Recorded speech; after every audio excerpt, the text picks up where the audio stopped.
Umaalis ako, naglalakad lang ako. Lalong-lalo naman, hindi naman importante yung nilalakad ko. Kung namamalingki lang ako, naglalakad lang ako sa ilalim ng mainit na araw dito sa Saudi Arabia. Nag-iisip kasi ako, ayoko kasi na magastos sa pamasahe, lalong-lalo na po sa taxi kasi medyo mahal ang pamasahe dito.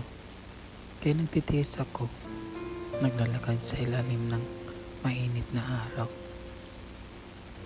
upang makatipid ako para makaipon para sa aking kinabukasan. Ganito kami dito sa Saudi Arabia, hindi naman ganon kadali ang buhay at hindi naman ganon kadali kumita ng pera. Kailangan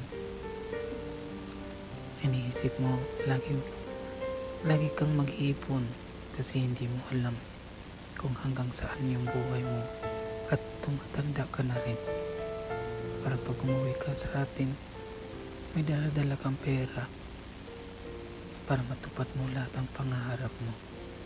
Salamat po.